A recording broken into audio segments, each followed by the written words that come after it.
বোন যদি করি একটু ভাবি যদি অবাক হব। হে তরুণ যুবকেরা, হে আমার বন্ধুরা, হে আমার মুরব্বিয়ানেরা, শুনে রেখেন দিন বাবা, আল্লাহর নবী মুসা কালিমুল্লাহ আল্লাহর সঙ্গে কথা বলতেন। কোন মুসা কালিমুল্লাহ? আমার আল্লাহ কোরআন মাজিদে জানিয়ে দিয়েছেন।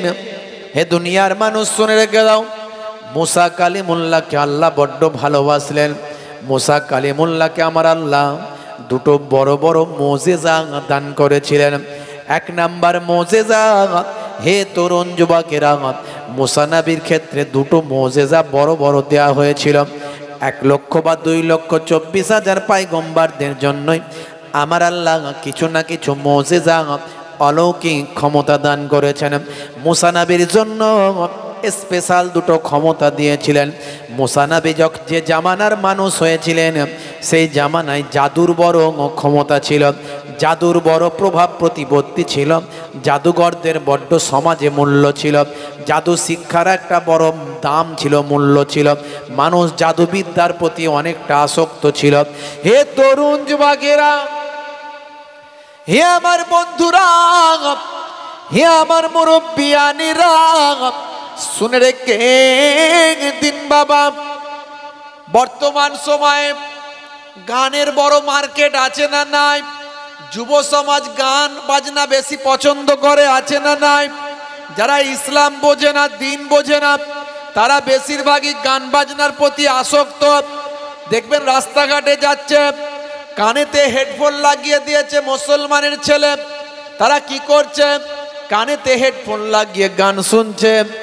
তাই দেখবেন আমার আল্লাহ মানুষের মোটিভটাকে চেঞ্জ করার জন্য, মানুষের টেন্ডেন্সিটাকে পরিবর্তন করার জন্য এই বর্তমান সময়ে দেখবেন যত আলেম ওলামাদের আল্লাহ পাঠিয়েছেন, সকলের গলার এলহানটা টোনটা কিন্তু আল্লাহ সুন্দর দিয়েছেন, যাতে করে মানুষ গান বাজনা থেকে ফিরে এসে আল্লাহর কোরআন তারা শোনে, রাসূলের নাত তারা শোনে, ওয়াজ নাসিহাতের দিকে তাদের মনোনিবেশ হয়। অনেকে আমাকে বলে, হুজুর আগে আমরা গান শুনতাম, এখন আমরা আমাদের কারখানায় হুজুরদের আপনাদের জলসা আমরা কন্টিনিউয়াস শুনি, এত শুনতে ভালো লাগে, এত সুন্দর লাগে। হে তরুণ যুবকেরা, যে সময় যেটা প্রয়োজন ইসলামের জন্য আমার আল্লাহ সেটাই করেন। মুসা নবীকে আল্লাহ যখন পাঠিয়েছিলেন তখন জাদুর বড় প্রভাব ছিল। আপনারা জানেন সুলাইমান নবী সমস্ত জাদুর যত রকম উপকরণ ছিল সবগুলোকে নিয়ে নিজের আমার সিংহাসনের তলায় গেড়ে দিয়েছিলেন। শয়তান তখন প্রভাব বিস্তার করেছিল। আপনারা জানেন জাদুঘরদের ক্ষেত্রে শয়তান তাদেরকে ইন্ধন জুগিয়েছিল, জাদুর ক্ষেত্রে তারা বড় বিদ্যায় পারদর্শী হয়েছিল তৎকালীন যুগের মানুষ। এই রকম চলতে চলতে মুসা নবীর জামানায় এলো। মুসা নবীর জামানাতেও জাদুর বড় প্রভাব ছিল বাবা। হে তরুণ যুবকেরা, মুসা নবীকে আমার আল্লাহ জাদুঘরদের সঙ্গে মোকাবেলা করার জন্য দুটো স্পেশাল শক্তি দান করলেন। মুসা নবী ছাগল চড়াচ্ছেন, হাতে তার লাঠি। আল্লাহ কোরআন মাজিদে বলেছেন, হে মুসা তোমার ডান হাতে ওটা কি? ওয়ালা আসায়া। মুসা কালিমুল্লাহ বলেন, আল্লাহ এটা হলো আমার লাঠি। তা আল্লাহর সঙ্গে কথা বলার সুযোগ পেয়েছে মুসা কালিমুল্লাহ, শুধু লাঠি বললেই হয়ে যায়, কিন্তু শুধু লাঠি বললেন না। আপনি যদি কোনো স্পেশাল লোকের সঙ্গে কথা বলার সুযোগ পান, এমএলএর সঙ্গে, মন্ত্রীর সঙ্গে, এমপির সঙ্গে, মিনিস্টারের সঙ্গে, মুখ্যমন্ত্রীর সঙ্গে, প্রধানমন্ত্রীর সঙ্গে, রাষ্ট্রপতির সঙ্গে, বড় নাম করা খুব খ্যাতিসম্পন্ন আলেমের সঙ্গে আপনাকে জিজ্ঞাসা করলো আপনার নাম কি, শুধু বললি হয় আমার নাম সলিমউদ্দিন, কিন্তু নাম বলার পরে বলছেন স্যার আমার বাড়ি হচ্ছে অমুক জায়গায়, আপনি হয়তো চিনবেন, সেখানে একবার গিয়েছিলেন, মানে আপনি যত রকম সেই রিলেটেড কথা আছে সব বলছেন। তার মানে কথা বলার সুযোগ পেয়েছে, একটু বেশি করে বলেনি, কথা ঠিক না বল? আল্লাহ বললেন, হে মুসা তোমার ডান হাতে ওটা কি? মুসা কালিমুল্লাহ শুধু বললেন না লাঠি, লাঠি তো বললেন। তারপরে মুসা কালিমুল্লাহ বললেন, আল্লাহ এই লাঠি দিয়ে আমি ছাগল চড়াই, এই লাঠি দিয়ে আমি ঠেক দিয়ে দাঁড়াই, এই লাঠি দিয়ে আমি গাছের পাতা পারি, ছাগলের জন্য খাবার তৈরি করি, এই লাঠি দিয়ে আমি অনেক কাজ করি। শুধু লাঠি বললেই হতো, কিন্তু মুসা নবী লাঠি দিয়ে কি কি করেন সবই আল্লাহকে বলতে লাগলেন। আমার আল্লাহ কোরআন মাজিদে সবটাই সুন্দর করে জানালেন। হে তরুণ যুবকেরা, আমার আল্লাহ বললেন, হে মুসা, এই লাঠিটাকে ছেড়ে দাও, এই লাঠিটাকে ফেলে দাও। হযরতে মুসা কালিমুল্লাহ লাঠিটাকে যখন ফেললেন, একটা বিরাট আজদাহা সাপ হয়ে দৌড়াতে লাগলো। অজগরের থেকে আরো শক্তিশালী ভয়ঙ্কর সাপ হয়ে দৌড়াতে লাগলো। মুসা নবী ভয় পেয়ে গেলেন। আমার আল্লাহ বললেন, হে মুসা, খুযহা, ওটাকে ধরে ফেলো। মুসা নবী ধরতে ইতস্তত করছেন। আমার আল্লাহ বললেন, হে মুসা, লা তাখাফ ওয়ালা তাহজান, ভয় পেও না, চিন্তা করো না, ওটা আবার আগের মতো তোমার কাছে লাঠি হিসাবে বানিয়ে দেব। জোরে হবে না? সেই সময় জাদুর বিরাট শক্তি ছিল, বুঝতে পারছেন? মানুষ জাদুর প্রতি আসক্ত, তাই আল্লাহ মুসা নবীর লাঠিটাকে সাপ বানিয়ে দিলেন, ছাড়লেই সাপ। আরো লাঠি দিয়ে অনেক কিছু কাজ মুসা নবী করতেন, বুঝতে পারছেন? সেই লাঠি দিয়ে আপনারা জানেন নীল দরিয়ায় আঘাত করেছিলেন, আল্লাহ 12টা রাস্তা বানিয়ে দিয়েছিলেন। মানে ওই লাঠির একটা স্পেশাল ক্ষমতা আল্লাহ দান করেছিলেন। যেমন সুলাইমান নবীর আংটির ক্ষমতা ছিল। আংটি, এই আংটি যতক্ষণ হাতে পড়তেন, সুলাইমান নবীর সঙ্গে বডির সঙ্গে এমন ডিটাচ হয়ে, এমন টাচ হয়ে যেত যেন পাসওয়ার্ড। আংটি হলো পাসওয়ার্ড। সুলাইমান নবী যা বলতেন তাই হতো। সমস্ত জিনেরা সুলাইমান নবীর কন্ট্রোলে, সমস্ত পশু পাখি সুলাইমান নবীর কন্ট্রোলে। এই আংটিকে আল্লাহ এমন মুজিজা করেছিলেন, ক্ষমতা দিয়েছিলেন। এ অনেক ঘটনা আমি বলেছি, এর আগে বলবো না, যে উদ্দেশ্যে বলতে গিয়ে এত দূর এসেছি। হে তরুণ যুবকেরা, হে আমার বন্ধুরা, হে আমার মুরব্বিয়ানিরা, শুনে রেখেন দিন বাবা, মুসা কালিমুল্লাহকে আমার আল্লাহ আর একটা বড় মুজিজা দিয়েছিলেন। মুজিজা হলো নবীদের জন্য, এর মানেও হলো অলৌকিক শক্তি। আর ওলি আউলিয়াদের জন্য যেটা অলৌকিক শক্তি, এটাকে বলা হয় কারামাত। নবী রাসূলদের জন্য মুজিজা কথাটা স্পেশাল, এটা ওলিদের জন্য লাগানো যাবে না। আর ওলি আউলিয়াদের জন্য ওটাই বাবা অলৌকিক শক্তি, যার নাম হলো কারামাত। ওলি আউলিয়াদের জন্য কারামাত থাকতেও পারে, নাও পারে।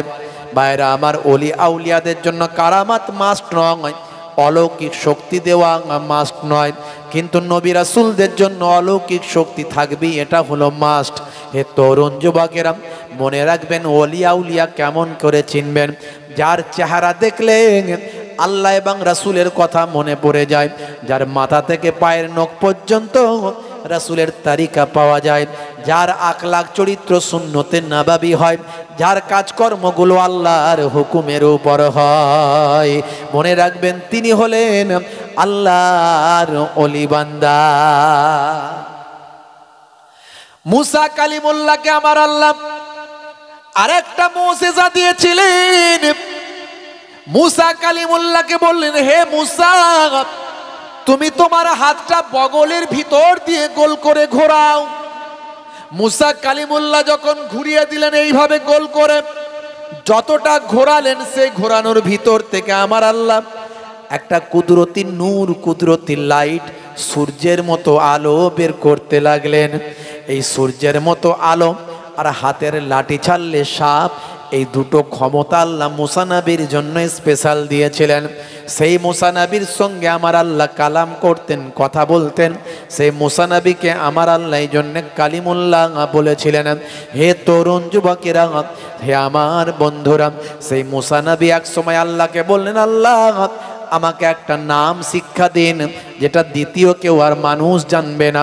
আমি আপনার স্পেশাল নবী, আমি আপনার স্পেশাল পাইগম্বার, আপনি আমার সঙ্গে কালাম করেন, আমাকে একটা স্পেশাল নাম শিক্ষা দেন। আমার আল্লাহ বললেন, কুল, বলো হে মুসা, লা ইলাহা ইল্লাল্লাহ। জোরে হবে না? জোরে হবে না? মুসা কালিমুল্লাহ বলে, আল্লাহ এ তো সবাই জানে, তাহলে আমার জন্য স্পেশাল কি হলো? আমার জন্য স্পেশাল আর কি হলো, এ তো সবাই জানে। আল্লাহ বললেন, হে নবী মুসা, সবাই জানে বলে কি তুমি ভাবছো কালেমার ওজন কমে গেছে? না না না, হে নবী মুসা শুনে রেখে দাও, জেনে রেখে দাও। হে নবী মুসা শুনে রেখে দাও, জেনে রেখে দাও। তামাম পৃথিবীতে যা কিছু আছে, যা কিছু আমার কুদরতি আছে, সব কিছুকে, যা কিছু আছে সব কিছুকে যদি এক পাল্লায় রেখে দেওয়া হয়, আর কালেমা শরীফকে যদি আর এক পাল্লায় রেখে দেওয়া হয়, হে নবী মুসা শুনে রেখে দাও, কালেমার ওজনটা ভারী হয়ে যাবে। হে তরুণ যুবকেরা, সেই কালেমা শরীফ বেশি বেশি পড়বেন। দয়ার নবী বলেছেন, যার শেষ কথা হবে কালেমা, ফাদখালাল জান্নাত, আমার আল্লাহ ওই বান্দাকে জান্নাত নসিব করে দেবেন। কালেমার মধ্যে আছে, হে তরুণ যুবকেরা, সেই জামানার নবীর নামটা কালেমার সঙ্গে আল্লাহ জুড়ে দিয়েছেন। মুসা নবীর জামানায় কালেমা ছিল লা ইলাহা ইল্লাল্লাহু মুসা কালিমুল্লাহ। দাউদ নবীর জামানায় লা ইলাহা ইল্লাল্লাহু দাউদ খলিফাতুল্লাহ। ঈসা নবীর জামানায় লা ইলাহা ইল্লাল্লাহু ঈসা রুহুল্লাহ। হযরতে আদম নবীর জামানায় আমার আল্লাহ কালেমা, আদম নবীর নামটা কালেমাতে জুড়েছিলেন। ইদ্রিস নবীর জামানা, ইউসুফ নবীর জামানা, কালেমাগুলো নবীদের জামানায় কালেমার সঙ্গে, নামের সঙ্গে, আল্লাহর নামের সঙ্গে জুড়ে দেওয়া হয়েছে। আর আখিরি জামানায় আমাদের নবীর জামানা, আখিরি জামানা যতদিন কায়ামত না হবে, আমার নবীর ক্ষমতা চলবে, ততদিন পর্যন্ত একজন মানুষও যদি বেঁচে থাকেন, কালেমা তাকে পড়তে হবে লা ইলাহা ইল্লাল্লাহু মুহাম্মাদুর রাসূলুল্লাহ সাল্লাল্লাহু আলাইহি ওয়াসাল্লাম। যদি কেউ মুহাম্মদ কথাটা না পড়ে, কালেমা কমপ্লিট হবে না। এক শ্রেণীর মোল্লা মৌলবী বেরিয়েছে, তারা নবীর নামটা কালেমা থেকে বাদ দিতে চায়। মনে রাখবেন, নবীর নাম যদি কালেমা থেকে বাদ দেওয়া হয়, ঈমান থাকবে না, কালেমা কমপ্লিট হবে না।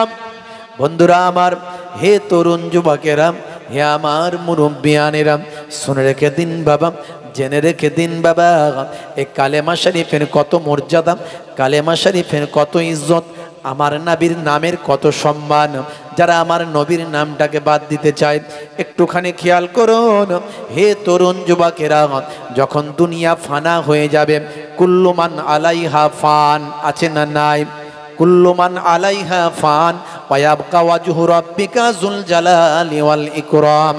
আমার আল্লাহ বলেন, হে দুনিয়ার মানুষ শুনে রেখে দাও, সব কিছু ফানা হয়ে যাবে, সব কিছু ফান হয়ে যাবে, সব কিছু ধ্বংস হয়ে যাবে, কেবলমাত্র আল্লাহ জাল্লা জালালাহুর, তার ক্ষমতা, তার ভাই আমার, তার আমার আল্লাহর জালালিয়াত কেবলমাত্র থাকবে। হে তরুণ যুবকেরা, বন্ধুরা আমার, তরুণ যুবকেরা, পৃথিবী যখন ধুলোর মতো উঠতে থাকবে, আমার আল্লাহ যখন পাহাড়গুলোকে ধ্বংস করে দেবেন, ধুলোর মতো উঠতে থাকবে, আকাশ জমিন যখন ফানা হয়ে যাবে, পৃথিবী যখন ধ্বংসপ্রাপ্ত হবে, এমন কেউ মানুষ যখন জীবিত থাকবে না। মনে রাখবেন, তবে শুনে রাখুন, বুখারী শরীফের হাদিস, আল্লাহর নবী জানিয়ে দিয়েছেন, লা তাকুমু সাত হাত্তা ইউকালা আল্লাহ আল্লাহ। ততদিন পর্যন্ত কায়ামত হবে না, যতদিন পর্যন্ত কোনো ইমানদার আল্লাহ আল্লাহ বলার মতো মানুষ থাকবে। ভাইরা আমার, মাঝে মাঝে আমরা শুনি 2030 সালের মধ্যে পৃথিবী ধ্বংস হবে, কেউ বলে 32 সালে ধ্বংস হবে, এর আগে বলেছিল 20 সালের মধ্যে ধ্বংস হয়ে যাবে। তবে মনে রাখবেন, যারা আমরা ইমানদার, আমাদের বিশ্বাস করতে হবে, বুখারী শরীফের হাদিস, আল্লাহর নবী জানিয়েছেন, ততদিন পর্যন্ত কায়ামত হবে না, যতদিন পর্যন্ত এই ভুবনে, এই ধুলোকে, এই পৃথিবীর জমিনেতে একজন আল্লাহ আল্লাহ বলা ইমানদার পৃথিবীর জমিনে থাকবে। জোরে হবে না? বন্ধুরা আমার, তরুণ যুবকেরা আমার, পৃথিবী, আকাশ, চন্দ্র, সূর্য যখন ফানা হয়ে যাবে, সমস্ত কুল মাখলুকাতের রূহগুলো যখন বেরিয়ে যাবে, কেবলমাত্র জীবিত আছেন আজরাইল ফেরেশতা আর আমার আল্লাহ আছেন। আল্লাহ জাল্লা জালালাহু, আমার আল্লাহর শান, আমার আল্লাহর জাত, এছাড়া আর কিছু জিন্দা নাই, আর কোনো কারোর অস্তিত্ব নাই, কেবলমাত্র আজরাইল ফেরেশতা আছে। আমার আল্লাহ বললেন, হে আজরাইল, কেউ কি জীবিত আছে? বলে, আল্লাহ কেউ নাই, কেবলমাত্র জীবিত বলতে আমি আছি, আর কেউ নাই। আর আপনি জাল্লা জালালাহু, আপনি আছেন, এছাড়া আর কোনো কিছু জিন্দা নাই, সব ধ্বংস হয়ে গেছে। আপনার নির্দেশে ফেরেশতা জিবরাইলের রূহটা কবজ করা হয়েছে, আপনার নির্দেশে ফেরেশতা মিকাইলের রূহটা কবজ করা হয়েছে, আপনার নির্দেশে ফেরেশতা ইসরাফিলের রূহ পর্যন্ত কবজ করা হয়েছে। সব ফানা হয়ে গেছে, কেবলমাত্র আমি জিন্দা আছি। কোনো মানুষ নাই, কোনো পশু পাখি নাই, কোনো জীবজন্তু নাই, কোনো রকম আকাশ পাতাল ধুলো কোনো কিছু তার নিজের অস্তিত্বের জায়গায় নাই, সব কিছু ফানা হয়ে গেছে, ধ্বংসপ্রাপ্ত হয়েছে, কেবলমাত্র আমি আজরাইল জীবিত আছি। আমার আল্লাহ বলবেন, হে আজরাইল, তুমি তোমার রুহুটা, তুমি তোমার প্রাণটা, তুমি তোমার আত্মাটা, তুমি তোমার রুহুটা কবজ করে নাও। হে তরুণ যুবকেরা, বন্ধুরা আমার, তরুণ যুবকেরা, এমন সময় দেখতে পাওয়া যায় আজরাইল ফেরেশতা বলতে থাকবে, না আমার মাবুদ আল্লাহ, আমি কেবল বেঁচে আছি, আপনারই তো তাসবিহ করি। ফেরেশতারা খায় না, পান করে না, ফেরেশতারা খায় না, পান করে না, ফেরেশতারা কেবল তাসবিহ করে।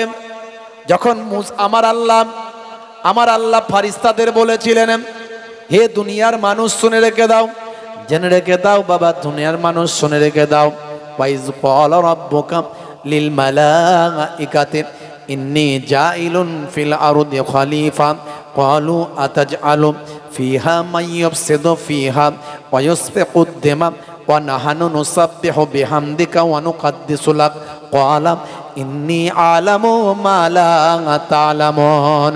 ফেরেশতারা বলেছিল, নাহানু নুসাব্বিহু বিহামদিকা ওয়া নুকদ্দিসু লাক, হে আমার আল্লাহ, আমরাই তো আপনার তাসবিহ করি।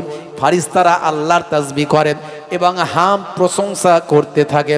হে তরুণ যুবকেরা, ফেরেশতারা খায় না, পান করে না, ফেরেশতাদের তন্দ্রা নিদ্রা নাই, আরামায়েশ তাদের নাই, সংসার পরিজন তাদের নাই, তাদের সন্তান নাই, ছেলে নাই, বিবি নাই, বাচ্চা নাই, তাদের কাজকর্ম অন্য কিছু নিজস্ব কাজকর্ম কিছু নাই, তারা কেবলমাত্র আল্লাহর নির্দেশে লেগে আছেন।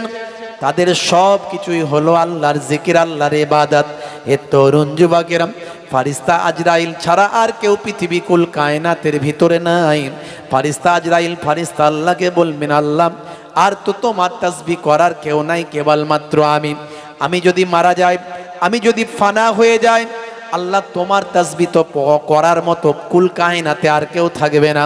আচ্ছা আল্লাহ, তোমার হাবিবের নামটা তুমি তোমার কালেমার সঙ্গে জুড়েছ, তোমার হাবিবকে তুমি রাহমাতুল লিল আলামিন বানিয়ে দিয়েছ, তোমার হাবিবের নামটা আজানের সঙ্গে জুড়ে দিয়েছ, তোমার হাবিবের নামটা সমস্ত আসমানি কিতাবে লিপিবদ্ধ করেছ, তোমার হাবিবের নামটা তুমি জান্নাতের দরজায় দরজায় লিখে দিয়েছ, তোমার হাবিবের নামটা তুমি আরশে আজিমে লিখে দিয়েছ, তোমার হাবিবের জিকিরটাও কি বন্ধ হয়ে যাবে? জিকরুন মানে হলো স্মরণ করা।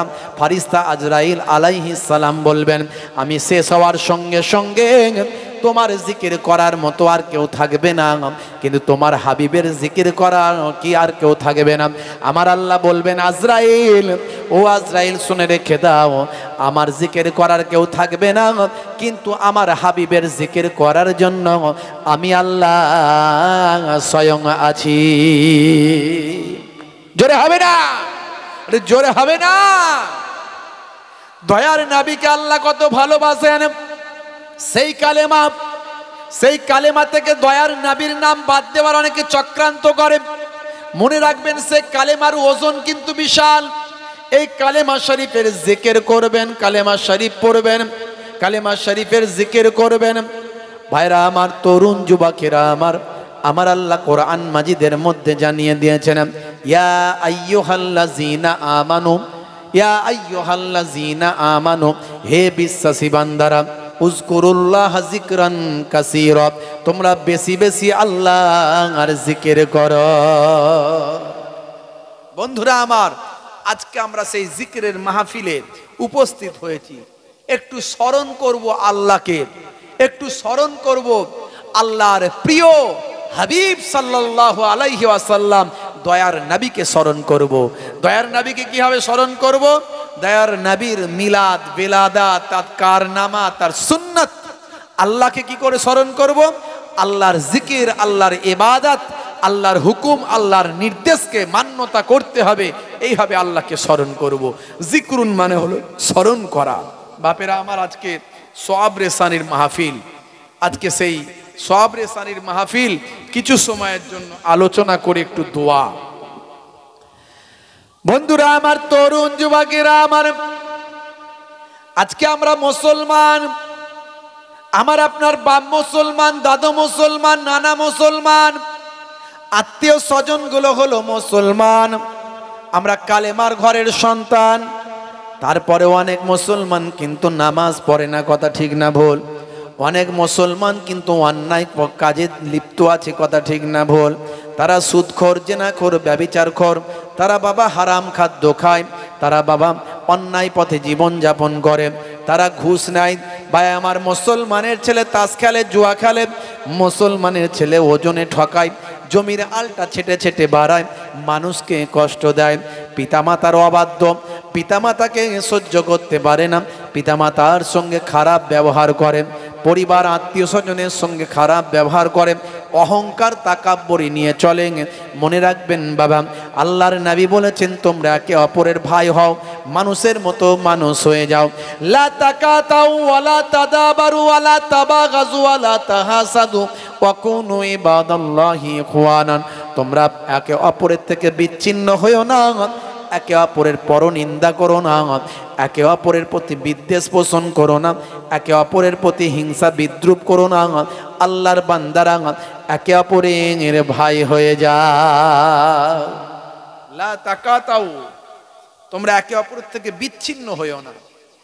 ওয়ালা তাদাবারু ওয়ালা তাবাগাজু ওয়ালা তাহাসাদু ওয়া কুনু ইবাদাল্লাহি ইখওয়ানা। একে অপরের থেকে বিচ্ছিন্ন হইও না, পরনিন্দা করো না, বিদ্বেষ পোষণ করো না, একে অপরের প্রতি হিংসা করো না। আল্লাহর বান্দারা একে অপরের ভাই হয়ে যাও। আজকে মুসলমান আমরা আজকে একে অপরের প্রতি বিদ্বেষ, মনোমালিন্য, হিংসা, বিদ্রুপ, আমরা একে অপরের প্রতি ঘৃণা, অহংকার, তাকাব্বরি আছে না নাই বলেন? সমাজে আছে না নাই? এগুলো আমাদের ত্যাগ করতে হবে। বন্ধুরা আমার, তরুণ যুবকেরা আমার, হে আমার মুরব্বিয়ানিরা, হে জওয়ান যুবকেরা, শুনে রেখে দিন বাবা। সেই মুসা কালিমুল্লাহ আল্লাহকে বলেন, আল্লাহ। মুসা কালিমুল্লাহকে একজন জিজ্ঞাসা করে, এই জামানায় সবচেয়ে জ্ঞানী মানুষকে? ও আল্লাহর পয়গম্বর, আপনি তো পয়গম্বর, আপনি নবী, আপনি হলেন একজন রাসূল। হে তরুণ যুবকেরা, মনে রাখবেন, যিনি নবী তিনি রাসূল নাও হতে পারেন, কিন্তু যিনি রাসূল তিনি মাস্ট বি নবী, তিনি অবশ্যই নবী। আবার বলছি, ভালো করে মনে রাখুন, যিনি নবী তিনি রাসূল নাও হতে পারেন, কিন্তু যিনি রাসূল তিনি মাস্ট বি নবী, তিনি অবশ্যই নবী। সব খারি খারক, কিন্তু সব খারক খার নয়। ছোটবেলায় আমরা পড়েছিলাম, মনে রাখবেন, চকচক করলেই সোনা নয়, কিন্তু সোনা অবশ্যই চকচক করে। ভালো করে একটা উদাহরণ, যদিও এই উদাহরণগুলো নবী রাসূলদের ক্ষেত্রে প্রযোজ্য নয়, দেওয়া উচিত নয়, তবু মানুষের, সাধারণ মানুষের বোঝার ক্ষেত্রে বলছি, বুঝতে পারছেন? যিনি নবী তিনি রাসূল নাও হতে পারেন, কিন্তু যিনি রাসূল তিনি অবশ্যই নবী। মুসা কালিমুল্লাহ একজন নবী ছিলেন, রাসূলও ছিলেন, মানে তিনি রাসূল, মানে তিনি অবশ্যই নবী। হে তরুণ যুবকেরা, মুসা কালিমুল্লাহকে জিজ্ঞাসা করছেন একজন বান্দা, মুসা নবীর একজন উম্মত, এই জামানার সবচেয়ে বেশি জ্ঞানী মানুষটাকে? মুসা কালিমুল্লাহ 7-5 না ভেবে তিনি বললেন, এই জামানায় আমি হলাম সবচেয়ে বড় পয়গম্বর, আমি হলাম সবচেয়ে বড় নবী, আমার সঙ্গে আল্লাহ কালাম করেন, কথা বলেন, তাই এই জামানায় সবচেয়ে বড় জ্ঞানী মানুষ, সবচেয়ে বড় পণ্ডিত, সবচেয়ে বড় আলেম আমি মুসা কালিমুল্লাহ। আমার আল্লাহ নারাজ হয়ে গেলেন, আল্লাহ নারাজ হয়ে গেলেন। হে নবী মুসা, তুমি এটা কি বললে? তুমি নিজে থেকে বলে দিলে যে তোমার থেকে জ্ঞানী মানুষ আর কেউ নাই, তোমার থেকে জ্ঞানী আর কেউ নাই, পণ্ডিত আর কেউ নাই। এর দ্বারা কি বোঝাচ্ছে বলুন তো? আমার আল্লাহ অহংকার পছন্দ করেন না। মুসা নবী অহংকারের সুরে বলেননি, কিন্তু তারপরেও তার কথাটার মধ্যে যে একটা আমি তো নবী, তার মানে আমিই সবচেয়ে বড় জ্ঞানী, তিনি অহংকারের সুরে বলেন। নবীরা কোনোদিন অহংকার করেন না, ভালো করে বুঝবেন। কিন্তু তার কথাটা বলা, এই বলাটাও আল্লাহ পছন্দ করলেন না। আমার আল্লাহ জানিয়ে দিলেন, হে নবী মুসা শুনে রেখে দাও, ভুল হয়ে গেল, তোমার থেকেও বড় জ্ঞানী মানুষ আছে। তাই নাকি? আল্লাহ বলে হ্যাঁ। হে তরুণ যুবকেরা, হে আমার বন্ধুরা, শুনে রেখে দিন বাবা, জেনে রেখে দিন বাবা।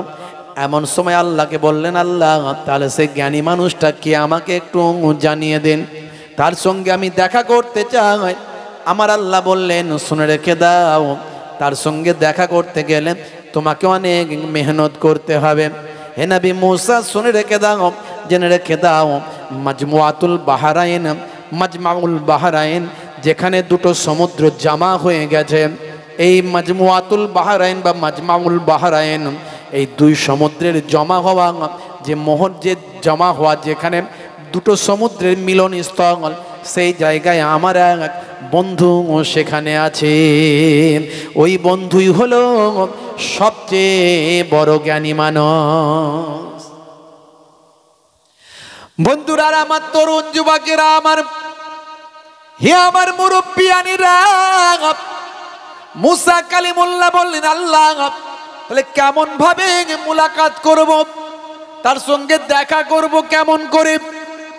আল্লাহ বললেন, মুসা তার সঙ্গে দেখা করতে গেলে তোমাকে একটা প্রসেস অবলম্বন করতে হবে, একটা রুলস মেনটেন করতে হবে।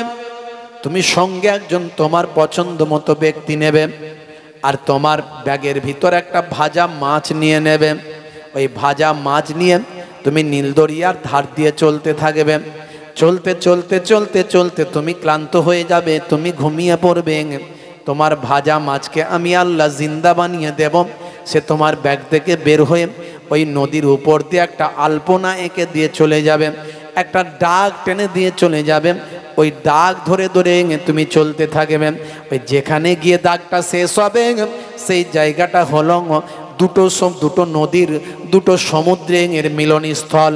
ওই মিলনস্থলে দেখতে পাবে একজন জুব্বাওয়ালা, একজন সুফি মানুষ আল্লাহর ইবাদতে মাশগুল আছেন। ওই মানুষটাকে যখন গিয়ে পৌঁছাবেন, সাধারণ তিনি কোনো মানুষ নন, তিনি হলেন আমার বন্ধু হযরতে খিজির আলাইহিস সালাম। জোরে হবে না? জোরে হবে না? আমার আল্লাহ সামান্য কথাও মুসা নবী সহ্য করলেন না। ইন্নাল্লাহা লা ইউহিব্বুল মুতাকাব্বিরিন, আমার আল্লাহ তাকাব্বুর করাকে পছন্দ করেন না। তাকাব্বুর মানুষকে ধ্বংস করে দেয়, অহংকার মানুষকে ধ্বংস করে দেয়। আছে না নাই? এলেমের অহংকার, আমি বিরাট বড় আলেম, কথায় কথায় আমার মতো আলেম নাই। এই যে বক্তা বক্তব্যের মাঝখানে ফুটিয়ে দিচ্ছে আমার মতো আলেম নাই, এটা বলার প্রয়োজন নাই। আল্লাহ তোমাকে সে এলেম যদি দান করেন, সে এলেম যদি মানুষের উপকারে লাগে, তোমাকে বলতে হবে না, মানুষের কানে কানে নাকে নাকে আল্লাহ তোমার খুশবু পৌঁছে দেবেন। বসিরাট আল্লামা হুজুরকে আল্লাহ এত বড় আলেম করেছিলেন, তাকে বলতে হয়নি, তাকে আমার আল্লাহ বাহারুল উলুম বানিয়েছিলেন। সারা বিশ্বের মানুষ জানে বসিরাট আল্লামা হুজুর কত বড় আলেম। মেজলা হুজুর পীর কেবলাকে আল্লাহ এত বড় আলেম করেছিলেন। হে তরুণ যুবকেরা, 1000-এরও বেশি কিতাব তিনি রচনা করেছেন। ভাইরা আমার, তাকে বলতে হয়নি আমি এত বড় আলেম, কিন্তু মানুষের নাকে নাকে আল্লাহ খবর পৌঁছেছেন, মানুষের কানে কানে আল্লাহ খবর পৌঁছে দিয়েছেন। বাহারুল উলুম বানিয়েছিলেন। ভাইরা আমার, তাকে আল্লাহ এত বড় এলেমের সামানদার করে দিয়েছিলেন। হে তরুণ যুবকেরা, কিছু মানুষ একটু এলেম শিখেছে, এলেমের অহংকার করে, আছে না নাই? কিছু মানুষের পয়সা হয়েছে, একটু গাড়ি বাড়ি হয়েছে, গাড়ি বাড়ি একটু জমি জায়গা কিনেছে, আগে ছিল না এখন হয়েছে, সেই নিয়ে অহংকার আছে না নাই? হে তরুণ যুবকেরা, কারো শরীর আছে, শরীরের অহংকার, দেখেছিস আমার বডি, হ্যাঁ, আছে না নাই? ভাইরা আমার, কেউ হয়তো একটু দেখতে সুন্দর, সৌন্দর্যের অহংকার আছে না নাই? ভাইরা আমার, মনে রাখবেন আল্লাহর কোরআনের নির্দেশ, অহংকারীকে আমার আল্লাহ পছন্দ করেন না। তোমার আজিজি ইনকেসারি তুমি দেখাও, তুমি কিছু নও এটা বলে দাও, তুমি সামান্য কিছু বলে নিজেকে প্রমাণ করো, তুমি নিজেকে বিলিয়ে দাও সমাজের মানুষের কাছে, আমি আল্লাহ তোমার ইজ্জত সকলের উপরে দান করে দেব। কবি কবির ভাষায় সুন্দর একটা উদাহরণ দিয়েছেন। হে তরুণ যুবকেরা, হে আমার বন্ধুরা, শুনে রেখে দিন বাবা, আকাশ থেকে এক বিন্দু পানি পড়ছে। কবি কবির ভাষায় বলেছে, আমি সেটা ব্যাখ্যা করে বলে দিচ্ছি। আকাশ থেকে এক বিন্দু পানি পড়ছে, পানিটা পড়ছে কোথায়? মহাসমুদ্রের উপরে পানিটা পড়ছে।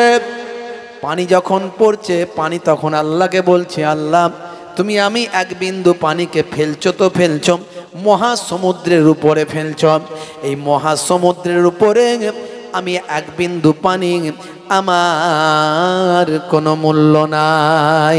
কবিরা হলেন ভাবুক, তার ভাবনা থেকে লিখেছেন, সেটাকে আমি ব্যাখ্যা করে বলছি, আসলে মূল্যটা বোঝানোর জন্য বলছি। এমন সময় আল্লাহ বললেন, হে এক বিন্দু পানি, তুমি নিজের আমিত্ব মিটিয়ে দিয়েছ, তুমি কিছু নও বলেছ, তুমি তোমার নিজের অস্তিত্বকে বিলীন করেছ, তুমি নিজে তোমার ত্যাগ স্বীকার করেছ, তুমি আমি নাও আমি কিছু নয় বলে তুমি মন্তব্য করেছ, তুমি নিজের ইজ্জত সম্মানকে নষ্ট করে তুমি বলেছ আমি কিছু নয়, অর্থাৎ তুমি তোমার আমিত্বকে নষ্ট করেছ। হে তরুণ যুবকেরা, শুনে রেখে দিন, কবি বলেন আমার আল্লাহ তখন ওই এক বিন্দু পানিকে বলল, হে এক বিন্দু পানি দাঁড়াও, অপেক্ষা করো, এই তামাম সমুদ্রের পানিকে আমি আল্লাহ যে সম্মান দিইনি, সেই সম্মান আমি তুমি এক বিন্দু পানিকে দেব। এমন সময় আমার আল্লাহ এই সমুদ্রের পানিকে বললেন, হে সমুদ্রের পানি, তুমি শাক হয়ে যাও, দুটুকরো হয়ে যাও, তোমার নিচে গভীরে যেতে দাও, একেবারে তলদেশে যেতে দাও। তলদেশে ছিল একটা ঝিনুক, হে ঝিনুক তুমি তোমার মুখটা খুলে দাও, এক বিন্দু পানিকে তোমার পেটে স্থান দাও। এমন সময় তাই হলো, ঝিনুকের পেটে গেল, ওই ঝিনুকের পেটে এক বিন্দু পানি থেকে আমার আল্লাহ মতি তৈরি করলেন। ওই মতিটাকে আমার আল্লাহ তুলে নিয়েছে, রাজার রাজমুকুটে স্থান দিলেন। তামাম সমুদ্রের পানিকে যে সম্মান আল্লাহ দিলেন না, ওই এক বিন্দু পানিকে সেই সম্মান দিলেন। কবি কবির ভাষায় বুঝিয়ে দিলেন, তুমি তোমার আমিত্বকে মিটিয়ে দাও, তুমি তোমার অস্তিত্বকে মিটিয়ে দাও, আমি কিছু নও এটা বলে তুমি আজই ইনকিসারি করো, তোমার সম্মান বাড়াবেন কে? জেনে বলেন কে? তাহলে অহংকার করা যাবে না। মনে রাখবেন, এই যে হাজিরা হজে যাচ্ছেন, তাদের গোনা সব আল্লাহ মাফ করে দেন। কথা ঠিক না ভুল? কথা ঠিক না ভুল? কিন্তু শয়তান আরো বেশি পেছনে ধরবে না ধরবে না? ধরে বলেন, ধরবে না ধরবে না? হ্যাঁ, বাজারে একটা পকেট মার খবর পেল যে ওর পকেটে 2000 টাকা আছে, পেছনে লেগেছে খুর নিয়ে, যদি মাল একটু সাইড করতে পারি 2000 পাবো। কথা ঠিক না ভুল? কিন্তু যখনই বুঝতে পেরে গেল আর একটা লোক ঢুকেছে গরু কিনতে 50,000 টাকা নিয়ে, তখন 2000-এর পেছনে ছুটবে না 50,000-এর পেছনে ছুটবে? সঙ্গে সঙ্গে গিয়ার চেঞ্জ করে গাড়ি স্টিয়ারিং ঘুরিয়ে নিল, বললো 2000 যাক, 50,000 আসুক। মার খেলে এর কাছেও ধরা পড়লে মার খাবো, ওর কাছে খেলে না একটু বেশি খাবো। আর যদি মাল কাটতে পারি এখানে যে 2000 ওর কাছে 50,000, কথা ঠিক না ভুল? তাহলে শয়তান আমাদের মতো সাধারণ মানুষের নামাজ রোজাকে নষ্ট করে কিছু গোনা থেকে আমাদেরকে কি করছে, কিছু আমাদেরকে পথভ্রষ্ট করছে। কিন্তু যখন হজে যাচ্ছে শয়তান জানে এ একেবারে ছক্কা মারতে যাচ্ছে, মানে যা সব জীবনে যা করেছে আল্লাহ বলেছেন যে সমস্ত গোনা মাফ হয়ে যাবে। তাহলে ওকে আমাকে আগে ধরতে হবে। শয়তানও কি করেছে, ছোটখাটো ছেড়ে দিয়ে বড়টাকে ধরার চেষ্টা, কথা ঠিক না ভুল? এই জন্য দেখবেন যারা হজে যায় রাগ বেশি বেড়ে যায়, কথা ঠিক না ভুল? দেখবেন হজে গেলে রাগ বেড়ে যায়, অল্পতেই রেগে যায়, সেন্টিমেন্টাল হয়ে যায়। সামান্য কিছু, ও ভালো সিটটা পেলাম আমি পেলাম না, ওকে ভালো বাসনে দিয়েছে খেতে আমাকে দিল না, সামান্য ব্যাপার নিয়ে ঝগড়া করে, হাজি সাহেবরা করে ফেলে, দেখবেন খুব মুশকিল। হ্যাঁ, ওকে ভালো বেডে শুতে দিয়েছে আমাকে দিল না, ওকে যে রুমটাই থাকতে দিয়েছে ওতে 3 জন আছে আর আমার রুমেতে 5 জন। কেসটা বুঝতে পারছেন তো? শয়তান কিন্তু পেছনে লেগে যায়। এই জন্য হজে গেলে সবচেয়ে আগে গুসা রাগটাকে কন্ট্রোল করতে হয়। হে তরুণ যুবকেরা, সবচেয়ে আগে যদি মনে করেন আপনি রাগকে কন্ট্রোল করতে পেরেছেন, তার মানে হজ কিন্তু আপনার ফায়দা হচ্ছে, হজ কিন্তু আপনার কবুলের দিকে যাচ্ছে। তার কারণ হলো হজে গেলে মানুষ রাগকে কন্ট্রোল করতে পারে না। এই রাগকে কন্ট্রোল করা সবচেয়ে বড় জিনিস। সামান্য সামান্য ব্যাপার নিয়ে হাজি সাহেবরা ঝগড়া করে ফেলে। খবর নিয়ে দেখবেন, আমার জানা আছে আল্লাহ আমাকে 2 বার নিয়ে গেছে, আমি দেখে এসেছি। ভাই আমার সামান্য খাওয়া নিয়ে, শোয়া নিয়ে, বসা নিয়ে, চলা নিয়ে, ফেরা নিয়ে, যাওয়া নিয়ে, এদিকে যাওয়া ওদিকে যাওয়া নিয়ে, কেনাকাটা এটা ওটা নিয়ে নিজেদের মধ্যে ঝগড়া করে ফেলে সামান্য ব্যাপার নিয়ে, মানে রাগ বেশি। তখন সে ভাবে আমার তো এত রাগ নয়, এখানে রাগ বাড়লো কেন? সে জানে না যে আমি ছক্কা মারতে এসেছি, শয়তান আমার পেছনে সবচেয়ে আগে লেগেছে, কারণ ও 2000 টাকা পেতে চায় না, 50,000 টাকা পেতে চায়। বুঝতে পারছেন কথা? বন্ধুরা আমার, তরুণ যুবকেরা আমার, মুরব্বিয়ানেরা শুনে রেখে দেন। তাহলে হজে গেলে আপনাকে ও চিন্তা করলে হবে না কোন বিছানায় শুলাম, কোন খাবারে প্লেটে খেলাম, কোন রুমে থাকলাম। আপনাকে মনে করতে হবে আমি আল্লাহর ঘরে এসেছি, রাসূলের দরবারের মেহমান হয়েছি, যে হালতে থাকি না কেন তাতে আমি খুশি। শয়তান আপনার কাছে লেগে পারবে না, আপনার সঙ্গে লেগে পারবে না। এরকম সামান্য সামান্য জিনিস নিয়ে আপনাকে শয়তান কিন্তু আসল জায়গা থেকে সরিয়ে দিতে চায়। বন্ধুরা আমার, তরুণ যুবকেরা আমার, তাই ইমানদারদেরকে কথা বললে বুঝে কথা বলতে হবে। আপনি নামাজি, আপনি দাড়িওয়ালা, আপনি দরবেশ, আপনি আল্লাহওয়ালা, আপনার মধ্যে শুকরের ভাবটা বেশি থাকবে, শুকরিয়া। আপনি যে হালতে থাকবেন সে হালতেই শুকরিয়া আদা করবেন।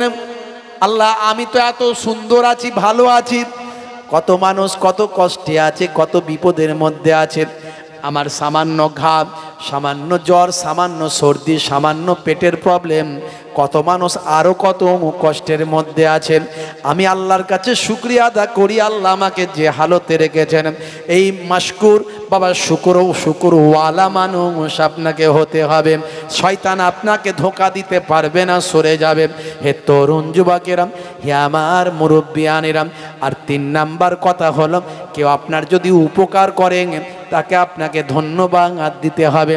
এই ধন্যবাদ দেওয়ার অভ্যাস কিন্তু মানুষ সরে যায়। ভাইরা আমার, লা ইয়াজকুরুল্লাহ মান লা ইয়াজকুরুন নাস, যে মানুষের প্রশংসা করতে পারে না, মানুষকে থ্যাঙ্কস দিতে পারে না, সে আল্লাহকে কি করে থ্যাঙ্কস দেবে, ধন্যবাদ দেবে? হে তরুণ যুবকেরা, হে আমার বন্ধুরা, হে আমার মুরব্বিয়ানেরা, শুনে রেখে দিন বাবা।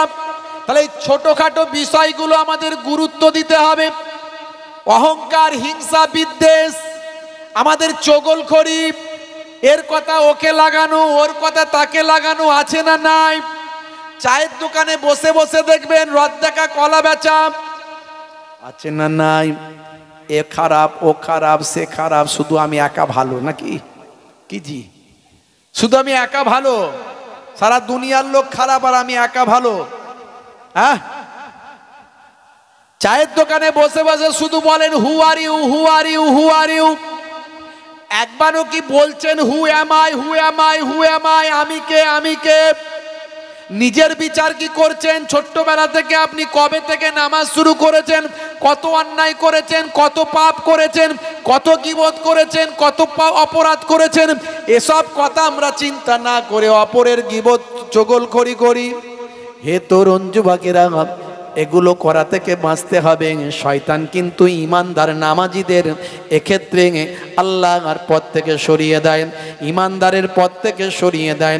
ভাই আমার, নামাজও পড়ছে, চগলখড়িও করছে, নামাজও পড়ছে, দাঁড়িয়ে রেখেছে, ইমানদার আল্লাহওয়ালা, ভালো ভালো কাজ করে, আবার ভাই আমার হিংসা করে, বিদ্বেষ করেন, ভাই আমার গীবত শিকায়েত করেন। আল্লাহর নবী বলেন বেশিরভাগ কবরের আযাব হয় দুটো কারণে। সেটা হলো লা ইয়াস্তানজিউ আনিল বাউল, পেচ্ছাপ করে পবিত্র হয় না। আর 2 নাম্বার হলো ওয়ায়ামসি বিন নামিমা, আর চগলখড়ি করেন। এর কথা ওকে বলে, তার কথা তাকে বলেন। এই দুটো কারণে বেশিরভাগ কবরের আযাব হয়। বন্ধুরা আমার, তরুণ যুবকেরা আমার, হে আমার মুরব্বিয়ানেরা, হে জওয়ান যুবকেরা, শুনে রেখে দিন বাবা, যদি আপনি ইসলাম মানেন, আপনি সুন্দরভাবে জীবন যাপন করতে পারবেন। আপনি যদি রাসূলের দ্বীন মানেন, আপনি একজন সাচ্চা মুসলমান হতে পারবেন। এর আগে আমি অনেক বলেছি, নামাজ পড়বেন, নামাজের মধ্যে সুন্দর ব্যায়াম আছে, কিন্তু ব্যায়াম মনে করে নামাজ পড়লে আপনার নামাজ হবে না, আপনার আল্লাহর দরবারে সেই নামাজের হকটা কবুল হবে না।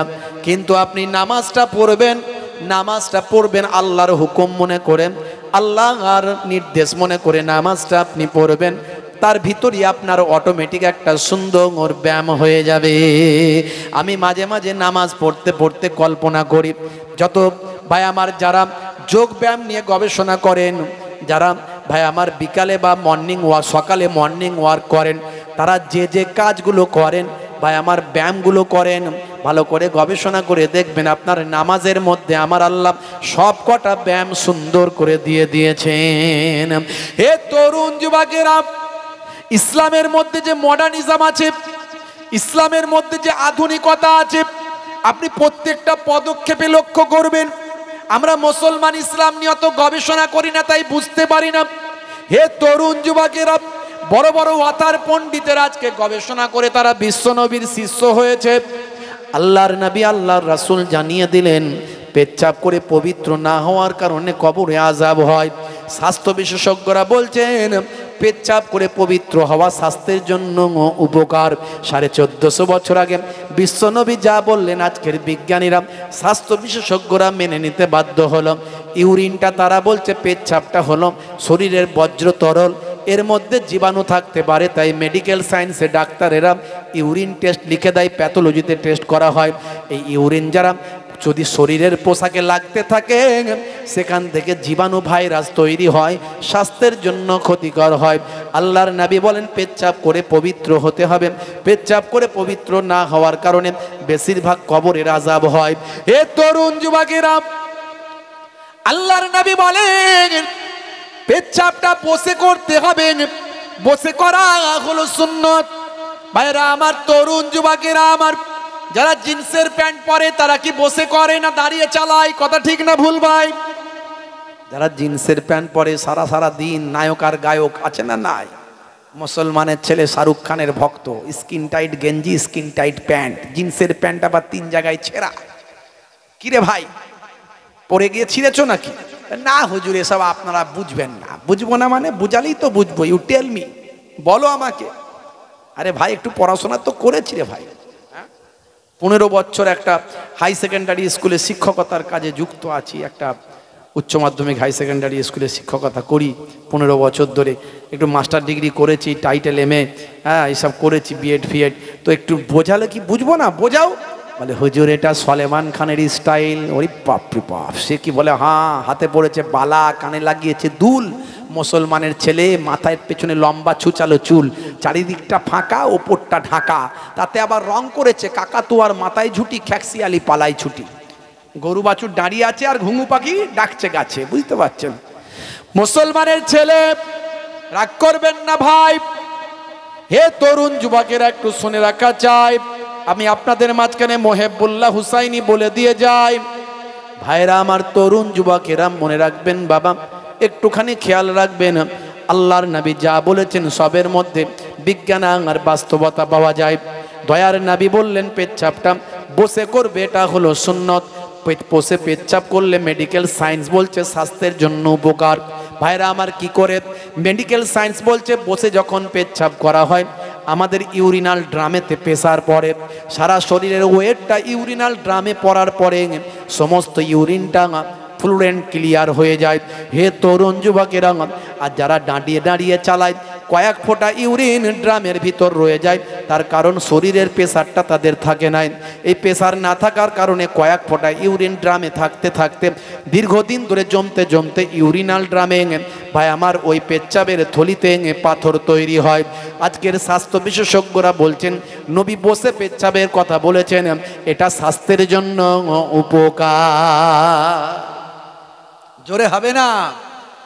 আমি অনেক উদাহরণ দিয়েছি, আর নয়, বেশি উদাহরণ দেব না। এরকম অসংখ্য উদাহরণ দিয়েছি। ইসলাম ভার্সেস বিজ্ঞান আমি অনেক কম্পেয়ার করে দেখিয়েছি, একটার দুটো নয়, কয়েকশো দেখাতে পারি আল্লাহর রহমতে। আমি আরেকটা আপনাদের মাঝখানে বলে দিয়ে যাই, কোরআন মাজিদ খুলুন। কোরআন মাজিদ খুললে আপনি পাবেন আমার আল্লাহ কোরআন মাজিদে বলছেন ওয়ালজিবালা আওতাদা, আমি আল্লাহ তাআলা পাহাড়গুলোকে পেরেকের মতো গেড়ে দিয়েছি। জোরে হবে না? জোরে হবে না? এই যে কাঞ্চনজঙ্ঘা দেখছেন, হিমালয় দেখছেন আপনারা, হ্যাঁ, আরো বড় বড় পাহাড় আপনারা দেখছেন। দার্জিলিং এ যাবেন, গ্যাংটকে যাবেন, পেলিং এ যাবেন, ভাই আমার আমাদের দেশেই তো কত পাবেন। তারপরে তো নেপালে চলে যাবেন, কাঞ্চনজঙ্ঘা দেখতে পাবেন। আমাদের এখান থেকেও দেখা যায়, পেলিং টেলিং থেকে, আর ওই আপনার এর থেকে দেখা যায়।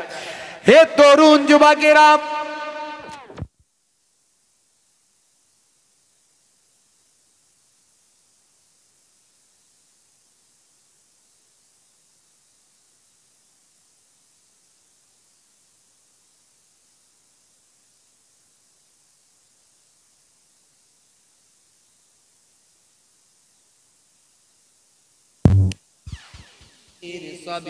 তুমি রাসূল খোদা শাহিদো জাহান, তুমি রাসূল খোদা শাহিদো জাহান, আমার ঈমান আমার দিন আমার জান, আমার ঈমান আমার দিন আমার জান। আল্লাহুম্মা সাল্লি আলা